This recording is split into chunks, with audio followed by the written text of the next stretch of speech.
Welcome to Shri Rajiv Gandhi IAS academy. Friends, இந்த வீடியோவில் March 24ஆம் தேதிக்கான கரண்ட் அஃபேர்ஸ் எல்லாமே பார்க்க போகிறோம். சரி, வாங்க பார்க்கலாம். ஃப்ரெண்ட்ஸ், இந்த வீடியோட நோட்ஸ் எல்லாமே கீழே பிடிஎஃப் டிஸ்கிரிப்ஷன் கொடுத்துருக்கோம். அதெல்லாமே கிளிக் பண்ணி டவுன்லோட் பண்ணிச்சிங்க. அப்புறம் நம்ம டெலிகிராம் குரூப் லிங்க்மே கீழே டிஸ்கிரிப்ஷன் கொடுத்துருக்கோம். அதிலையுமே கிளிக் பண்ணி ஜாயின் பண்ணிங்க. நம்மளுடைய டெலிகிராம் குரூப்பில் கரண்ட் அஃபேர்ஸ் குவிசஸ் நடத்திட்டு வரோம். நீங்களுமே ஜாயின் பண்ணி அட்டன் பண்ணிக்கலாம். ஓகே, சரி வாங்க பார்க்கலாம். ஃபஸ்ட்டு, 2வது கபடி உலகக்கோப்பை போட்டி 2025 வெற்றி பெற்ற நாடு எது? இதற்கான ஆன்சர் இந்தியா. இப்போ பார்த்தீங்க அப்படின்னா 2வது கபடி உலகக்கோப்பை போட்டி நடைபெற்றது. இது இங்கிலாந்தில் நடைபெற்றது. இந்த மார்ச் 17ஆம் தேதியிலிருந்து 23ஆம் தேதி வரைக்கும் நடைபெற்றது. இதை வேர்ல்டு கபடி அப்படிங்கிற அமைப்பு தான் நடத்தியிருந்தாங்க. இதில் ஆண்கள் அணியில் வெற்றி பெற்றது நம்ம இந்தியா. அதுவே மகளிர் அணியிலையுமே வெற்றி பெற்றது நம்ம இந்தியா தான். ஓகேவா? முதல் முறையாக இந்த போட்டி 2019 ஆண்டு மலேசியாவில் நடைபெற்றது. அதில் கூட ஆண்கள் அணியில் வெற்றி பெற்றது நம்ம இந்தியா. அதே நேரம் மகளிர் அணியிலையுமே வெற்றி பெற்றது நம்ம இந்தியா தான். ஓகேவா? அப்போ 2 முறையுமே நம்ம இந்தியா தான் 2 பிரிவுகள்லையுமே வெற்றி பெற்றிருக்கோம். ஓகே, அடுத்தது, திருமணம் ஆகாத நக்சல் சரணடைந்தால் ரூபாய் 1 லட்சம் நிதியுதவி வழங்கும் மாநிலம் எது? இதற்கான ஆன்சர் சத்தீஸ்கர். இப்போ பார்த்தீங்க அப்படின்னா Chhattisgarh Naxal surrender victim relief and rehabilitation policy அப்படிங்கிறத அறிமுகம் பண்ணியிருக்காங்க. அதாவது சத்தீஸ்கர் நக்சல் சரணடைதல் பாதிக்கப்பட்டவருக்கான நிவாரணம் மற்றும் சீரமைப்பு கொள்கை 2025 அப்படிங்கிறத அறிமுகம் பண்ணியிருக்காங்க. இப்போ இது பார்த்தீங்க அப்படின்னா சத்தீஸ்கருடைய மாநில அமைச்சரவை ஒப்புதல் வழங்கியிருக்காங்க. இப்போ அவங்க அதில் என்ன சொல்லியிருக்காங்க அப்படின்னா, நக்சல் அமைப்பினர் ஒருத்தர் சரணடைந்தார் அப்படின்னா அவருக்கு ரூபாய் 50,000 நம்ம கொடுக்கலாம் அப்படின்ற மாதிரி முடிவு பண்ணியிருக்காங்க. அதே நேரம் திருமணம் ஆகாத நக்சல் சரணடைந்தாங்க அப்படின்னா அவங்களுக்காக ரூபாய் 1 லட்சம் கொடுப்போம் அப்படின்ற மாதிரி சொல்லியிருக்காங்க. இது அவங்களுடைய திருமண செலவுக்கு பயனுள்ளதாக இருக்கும் அப்படின்னும் சொல்லியிருக்காங்க. அடுத்தது, இந்த நக்சல் தீவிரவாத அமைப்பு இதில் ஒருத்தங்க பார்த்தீங்கன்னா ஆயுதத்தோடு சரணடைந்தாங்க அப்படின்னா அவங்களுக்கு ரூபாய் 2 லட்சத்திலேருந்து 5 லட்சம் வரைக்கும் கொடுக்கலாம் அப்படின்னு சொல்லியிருக்காங்க. அதே நேரம் யாராவது நக்சல் பற்றி துப்பு கொடுக்குறாங்க அப்படின்னா அவங்கள இந்த நக்சல் அமைப்பினர் தாக்கி கொன்னுட்டாங்க அப்படின்னா அவங்களுடைய குடும்பத்திற்கு ரூபாய் 10 லட்சம் கொடுப்பாங்க. அதே நேரம் அவங்க நிரந்தர ஊனமுற்றாங்க அப்படின்னா அவங்களுக்கு ரூபாய் 5 லட்சம் சத்தீஸ்கர் மாநில அரசு வழங்குவாங்க. அதே நேரம் நக்சல் தாக்குதலில் பொதுமக்கள் யாராவது மரணமடைந்தாங்க அப்படின்னா அவங்களுக்கு 1.5 ஹெக்டேர் நிலம் வழங்கப்படும் அப்படின்னு சொல்லியிருக்காங்க. ஓகே, நமக்கு இந்த அளவுக்கு எவ்வளோ ரூபாய் கொடுக்குறாங்க அப்படிங்கிறதெல்லாம் ரொம்ப டீட்டெயிலெல்லாம் கேட்க மாட்டாங்க. ஆனால் இந்த மாதிரி காசெல்லாம் கொடுக்குறதா சொன்ன ஒரு மாநிலம் எது அப்படிங்கிறது தான் கேட்பாங்க. அது சத்தீஸ்கர் தான். அடுத்தது, 25வது மாநில காவல்துறைகள் இடையேயான அகில இந்திய துப்பாக்கி சுடுதல் போட்டி எங்கு நடைபெற்றது? இதற்கான ஆன்சர் செங்கல்பட்டு. இப்போ பார்த்தீங்க அப்படின்னா நம்ம தமிழ்நாடு அரசு சார்பில் தான் இந்த ஒரு போட்டியை நடத்தியிருந்தாங்க. இது எங்கே நடத்தியிருந்தாங்க அப்படின்னா செங்கல்பட்டு மாவட்டத்தில் ஒத்திவாக்கத்தில் கமாண்டோ பயிற்சி பள்ளி வளாகத்தில் தான் நடத்தியிருந்தாங்க. இதில் 21 மாநில காவல்துறை அப்புறம் 9 மத்திய பாதுகாப்பு படைப்பிரிவுகள் இவங்க எல்லாருமே பங்கேற்றாங்க. மத்திய பாதுகாப்பு படைப்பிரிவுகள் அப்படின்னா இந்த பிஎஸ்எஃப், அப்புறம் சிஐஎஸ்எஃப், அடுத்தது சிஆர்பிஎஃப், ஐடிபிபி, அஸ்ஸாம் ரைஃபிள்ஸ், இந்த மாதிரிலாம் இருக்காங்கல்ல அவங்களும் பங்கேற்றாங்க. ஓகேவா? இதில் ஒட்டுமொத்த பிரிவில் சாம்பியன் பட்டம் வென்றது அஸ்ஸாம் ரைஃபிள்ஸ், அதாவது அஸ்ஸாம் ஆயுதப்படை. இவங்க இந்தியா மியான்மர் எல்லை பாதுகாக்கிற படை. அதுவே ஒவ்வொரு மாநிலங்களுடைய காவல்துறை இருக்காங்கல்ல அவங்களுக்கு இடையில் ஒட்டுமொத்தமாக சாம்பியன் பட்டம் வென்றது நம்ம தமிழ்நாடு போலீஸ். அதுவே ரைஃபிள் துப்பாக்கி இருக்குல்ல அந்த பிரிவில் முதலிடம் பிடித்தது இந்த அஸ்ஸாம் ரைஃபிள்ஸ், அஸ்ஸாம் ஆயுதப்படை தான். அதுவே பிஸ்டல் பிரிவில் முதலிடம் பிடித்தது சிஆர்பிஎஃப் அப்படின்னா சென்ட்ரல் ரிசர்வ் போலீஸ் ஃபோர்ஸ் அப்படிங்கிறது தான். ஓகேவா? அதே நேரம் கார்பைன் அல்லது ஸ்டென்கன் அப்படிங்கிற ஒரு கன் வகை இருக்குது. அதோடைய பிரிவில் முதலிடம் பிடித்தது ஐடிபிபி அப்படின்னா இந்தோ திபெட்டியன் பார்டர் போலீஸ் அப்படிங்கிறது. நம்ம இந்தியாவுக்கும் சைனாவுக்கும் இடையில இருக்கிற அந்த ஒரு எல்லையை பாதுகாக்கிற ஒரு அமைப்பு தான் இந்த ஒரு அமைப்பு. ஃப்ரெண்ட்ஸ், நம்ம ராஜீவ் காந்தி ஐஏஎஸ் அகாடமியில் டிஎன்பிஎஸ்சி குரூப் 1 அப்புறம் டிஎன்பிஎஸ்சி குரூப் 4 எக்ஸாமுக்கான டெஸ்ட் சீரிஸ் லான்ச் பண்ணியிருக்கோம். ஓகேவா? 2மே தனித்தனியாக நடக்குது. அதுக்கான ஷெடியூல் கீழே டிஸ்கிரிப்ஷனில் கொடுத்துருக்கோம். அது நீங்கள் கிளிக் பண்ணி பாருங்கள். உங்களுக்கு பிடிச்சிருந்தா அப்படின்னா கூட நீங்கள் ஜாயின் பண்ணிக்கலாம். ஓகே, இது சம்மந்தமான டீட்டெயில் உங்களுக்கு தெரியும் அப்படின்னா ஸ்க்ரீனில் தெரிகிற இந்த நம்பருக்கு கால் பண்ணி பேசிக்கலாம். இதில் ஆன்லைன் டெஸ்ட்டும் இருக்குது, அதே மாதிரி ஆஃப்லைன் டெஸ்ட்டும் இருக்குது. நீங்கள் நேரடியாக நம்ம இன்ஸ்டியூட்டில் கூட எழுதலாம். நம்ம இன்ஸ்டியூட் பார்த்தீங்க அப்படின்னா சென்னையில் அண்ணா நகரில் இருக்குது. ஓகே, அடுத்தது, தற்போது இந்தியா ரஷ்யா ஒப்பந்தத்தின்படி அறிமுகம் செய்யப்பட்ட 4வது கப்பல் எது? இதற்கான ஆன்சர் தவசியா. ஓகே, இப்போது இது என்ன ஒப்பந்தம் அப்படிங்கிறத பார்க்கலாம். இந்தியாவுக்கு ரஷ்யாவுக்கு இடையில் 2016 ஆண்டு அக்டோபர் மாதம் ஒரு ஒப்பந்தம் போட்டிருந்தாங்க. அது என்ன அப்படின்னா 4 போர்க்கப்பல்களை இந்தியாவுக்கு வழங்கணும் அப்படிங்கிறதுக்கான ஒரு ஒப்பந்தம் தான் இது. இதில் 2 கப்பல்கள் வந்து ரஷ்யாவில் தயாரிக்கப்படும் அப்படின்னு சொல்லியிருந்தாங்க. அதுக்கேற்ற மாதிரியே 2 கப்பல்களை ரஷ்யாவில் தயாரித்து நம்ம இந்தியா கிட்ட வழங்கிட்டாங்க. ஒன்று துஷில் அப்படிங்கிற கப்பல், இன்னொன்று தமால் அப்படிங்கிற கப்பல். ஓகேவா? அதே நேரம் 2 கப்பல்களை வந்து இந்தியாவில் தான் தயாரிக்கணும் அப்படிங்கிற மாதிரி ஒப்பந்தம் போட்டிருந்தாங்க. அது இந்தியாவுடைய ஜிஎஸ்எல் அதாவது கோவா ஷிப்யார்ட் லிமிடெட் அப்படிங்கிற நிறுவனத்தின் மூலமாக உருவாக்கப்பட்டது. இதில் என்ன சிறப்பு அப்படின்னா இவங்க அதாவது ரஷ்யா பார்த்திங்க அப்படின்னா அவங்களுடைய நிறுவனத்தை இங்கே அனுப்பி இவங்களுக்கு வந்து டெக்னாலஜி சம்மந்தமான உதவியெல்லாம் வழங்கி இவங்களை வந்து உருவாக்க வைப்பாங்க. ஓகேவா? அப்படி பார்க்கும்போது இவங்க 2 கப்பல்களை உருவாக்கியிருக்காங்க. ஒன்று வந்து திரிபுட் அப்படிங்கிற கப்பல், இன்னொன்று தவசியா அப்படிங்கிறது. ஓகேவா? இப்போது இதெல்லாம் பார்த்திங்க அப்படின்னா ஐஎன்எஸ் துஷில், ஐஎன்எஸ் தமால், அப்புறம் ஐஎன்எஸ் திரிபுட், ஐஎன்எஸ் தவசியா அப்படின்ற மாதிரி கூட அழைப்பாங்க. நம்ம சுருக்கமாக துஷில், தமால், திரிபுட், தவசியா அப்படின்ற மாதிரி கூட சொல்லலாம். ஓகேவா? ஓகே, இப்போ 4 கப்பலையுமே அந்த ஒப்பந்தத்தின்படி வந்து நம்ம உருவாக்கிட்டோம். அடுத்தது, மாற்றுத்திறனாளிகளுக்கான 13வது தேசிய கைப்பந்து போட்டியில் வெற்றி பெற்ற மாநிலம் எது? இதற்கான ஆன்சர் ஹரியானா. இப்போ பார்த்திங்க அப்படின்னா மாற்றுத்திறனாளிகளுக்கான ஹேண்ட்பால் சாம்பியன்ஷிப் போட்டி வந்து நடைபெற்றது. நம்ம நாமக்கல் மாவட்டத்தில் திருச்செங்கோட்டில் தான் இது நடைபெற்றது. இது அமர்ந்து விளையாடுற போட்டி. ஏன் அப்படின்னா பொதுவாக வந்து நார்மலாக வந்து அமர்ந்து விளையாட மாட்டாங்க, ஓடி ஓடி தான் விளையாடுவாங்க. ஆனால் இது மாற்றுத்திறனாளிகள் அப்படிங்கிறனால இது வந்து அமர்ந்து விளையாடுற ஒரு போட்டியாக இருக்குது. இதில் ஆண்கள் பிரிவில் வெற்றி பெற்றது ஹரியானா. அதுவே மகளிர் பிரிவிலையுமே வெற்றி பெற்றது ஹரியானா தான். அடுத்தது, தேசிய ரேபிட் செஸ் சாம்பியன்ஷிப் போட்டியில் வெற்றி பெற்ற தமிழர் யார்?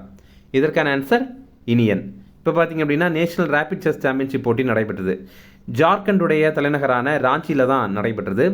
இதில் ஈரோடு மாவட்டத்தை சேர்ந்த பா இனியன் அப்படிங்கிறவர் வெற்றி பெற்றிருக்காரு. இவர் வந்து நம்ம இந்தியாவுடைய செஸ் கிராண்ட் மாஸ்டர். ஓகேவா? இவர் நம்ம தமிழக வீரர், ஈரோடு மாவட்டத்தை சேர்ந்தவர்.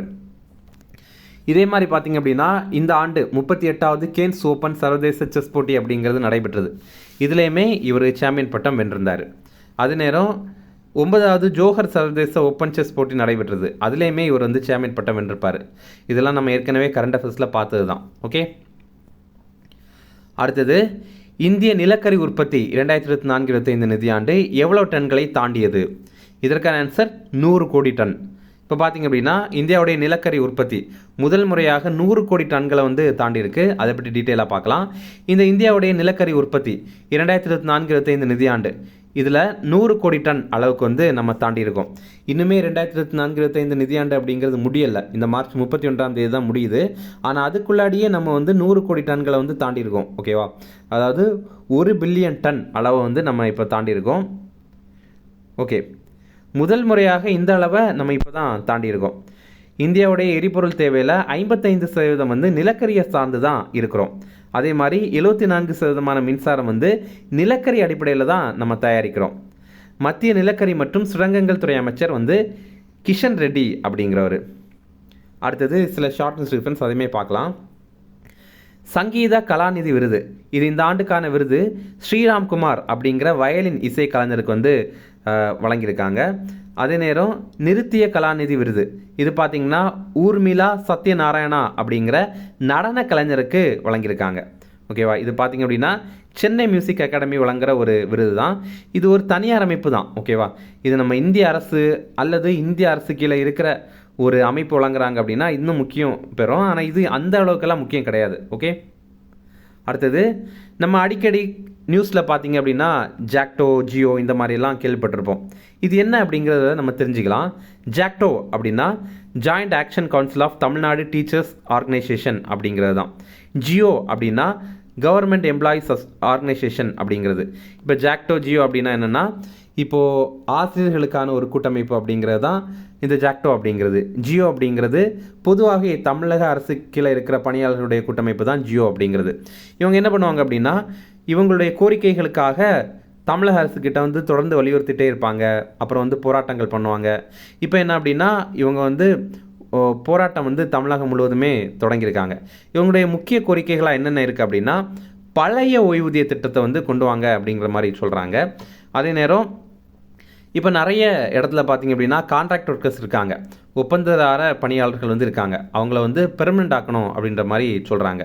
அதே மாதிரி பார்த்தீங்க அப்படின்னா காலி பணியிடங்கள் அதை வந்து நிரப்பணும் அப்படிங்கிறாங்க. இப்போ பார்த்தீங்கன்னா கிட்டத்தட்ட 4.5 லட்சம் வேக்கன்சிஸ் வந்து நம்ம தமிழக அரசில் பல்வேறு துறைகள் கீழே இருக்குது. ஆனால் அவங்க அது எல்லாத்தையுமே ஃபில் பண்ணிடுவாங்களா அப்படின்னா கிடையாது. ஒரு 40,000 50,000 அந்த மாதிரி தான் ஒரு நிதியாண்டில் மேக்ஸிமமாக ஃபில் பண்ணுவாங்க.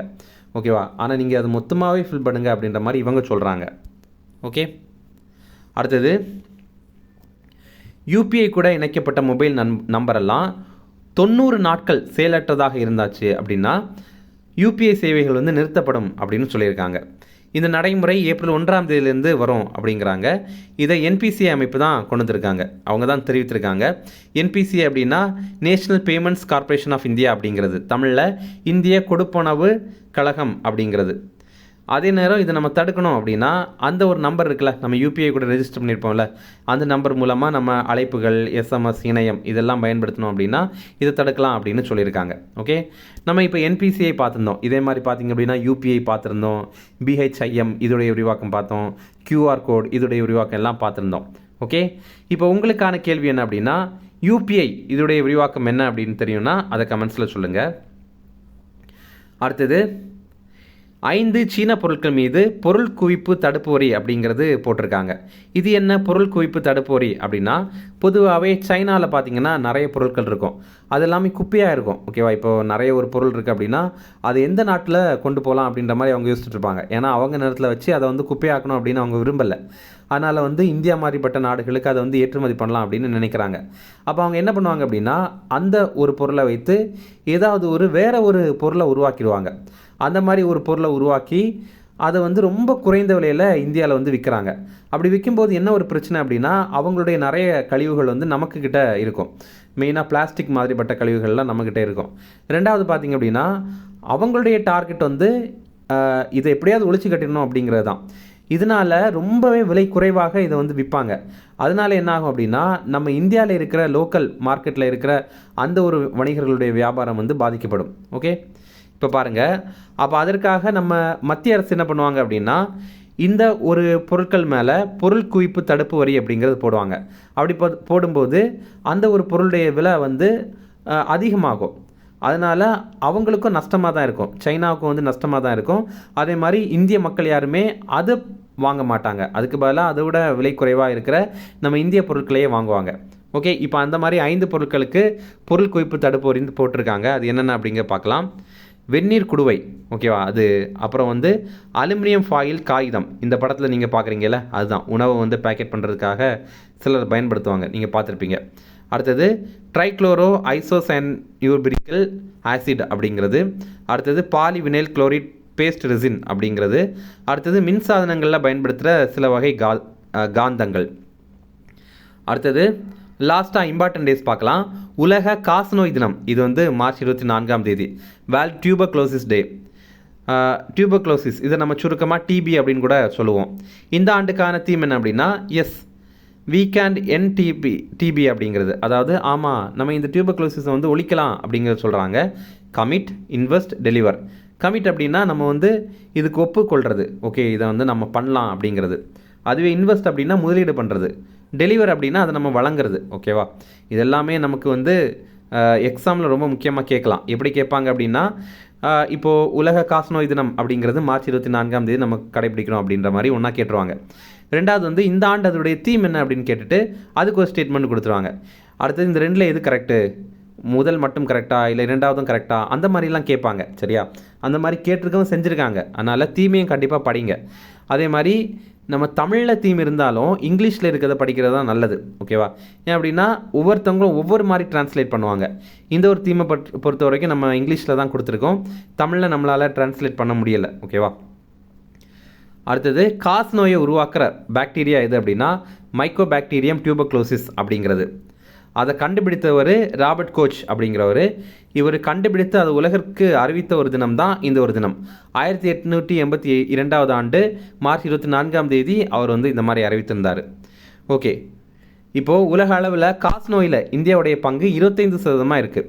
இப்போ நீங்கள் தோராயமாக பார்த்தீங்க அப்படின்னா உலகத்துடைய மக்கள் தொகை வந்து 800 கோடியாக இருக்குது. இந்தியாவுடைய மக்கள் தொகை வந்து ஒரு 140 கோடியாக இருக்குது. தோராயமாக பார்த்தீங்க அப்படின்னா 8ல் ஒருத்தங்க உலக அளவில் இந்தியராக தான் இருக்காங்க. ஆனால் இந்த கணக்கில் பார்க்கும்போது 4ல் ஒரு டியூபர்குலோசிஸ் பேஷண்ட் வந்து இந்தியாவில் தான் இருக்காங்க. அப்போ பாருங்கள், 8ல் ஒருத்தங்க இந்தியாவில் இருக்காங்க, ஆனால் 4ல் ஒரு டியூபர்குலோசிஸ் பேஷண்ட் வந்து இந்தியாவில் இருக்காங்க அப்படிங்கிறது இதுலேருந்து நமக்கு தெரியுது. அப்போ இந்தியா வந்து காச நோயை ஒழிக்கிறதுக்கான இலக்காக மத்திய அரசு 2025 ஆண்டை நிர்ணயம் பண்ணியிருந்தாங்க. அதே மாதிரி நம்ம தமிழ்நாடு அரசு காச நோய் இல்லாத தமிழ்நாடு இலக்காக 2025 ஆண்டை நிர்ணயம் பண்ணியிருந்தாங்க. இந்த 2 பாயிண்ட்டுமே ரொம்ப முக்கியமானது தான். அதே நேரம் நம்ம இந்தியாவில் காச நோய் 2022 ஆண்டுடைய கணக்கெடுப்பு படி பார்க்கும்போது 1 லட்சம் மக்கள் தொகையில் 200 இருக்குது. அதுவே இந்தியாவில் காச நோய் இறப்பு அப்படிங்கிறது 2022 ஆண்டு கணக்கெடுப்பின்படி பார்க்கும்போது 1 லட்சம் மக்கள் தொகையில் 23 இருக்குது. மத்திய அரசு இந்த காச நோய் ஒழிக்கிறதுக்காக முக்கியமான திட்டங்கள் சிலது பண்ணுறாங்க. அதெல்லாம் நம்ம தெரிஞ்சுக்கலாம். ஒன்று பார்த்திங்க அப்படின்னா நிக்ஷய் மித்ரா ஸ்கீம் அப்படிங்கிறது. ஓகேவா? நிக்ஷய் அப்படின்னா காச நோயாளி அப்படிங்கிறது தான் அர்த்தம். இது 2022 ஆண்டு செப்டம்பர் 19 தொடங்கி வைத்திருந்தாங்க. இது என்ன அப்படின்னா காச நோயாளிகளை தத்தெடுக்கிற திட்டம். தத்தெடுக்கிறது அப்படின்னா அவங்கள கூட்டிகிட்டு போய் அவங்க வீட்டில் வச்சு வளர்ப்பாங்க அப்படிங்கிறது கிடையாது. ஒரு காச நோயாளி இருக்காங்க அப்படின்னா, மிகப்பெரிய பணக்காரர் ஒருத்தர் இருக்காரு அப்படின்னா, இந்த ஒரு காச நோயாளிக்கான மருத்துவ செலவை நான் பார்த்துக்கிறேன் அப்படின்னா அந்த பொறுப்பை எடுக்கிறது தான். அடுத்தது நிக்ஷய் போஷான் யோஜனா அப்படிங்கிறது. இது 2018 ஆண்டு தொடங்கியிருந்தாங்க.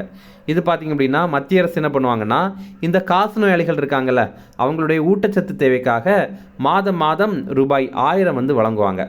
அதுதான் இந்த ஒரு திட்டம். ஓகே, இனி ரிவிஷன் பார்க்கலாம்.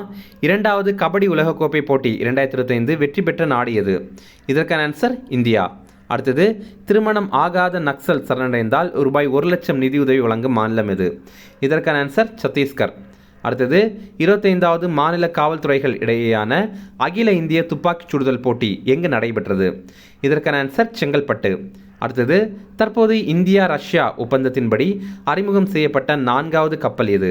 இதற்கான ஆன்சர் தவசியா. அடுத்தது மாற்றுத்திறனாளிகளுக்கான 13வது தேசிய கைப்பந்து போட்டியில் வெற்றி பெற்ற மாநிலம் எது? இதற்கான ஆன்சர் ஹரியானா.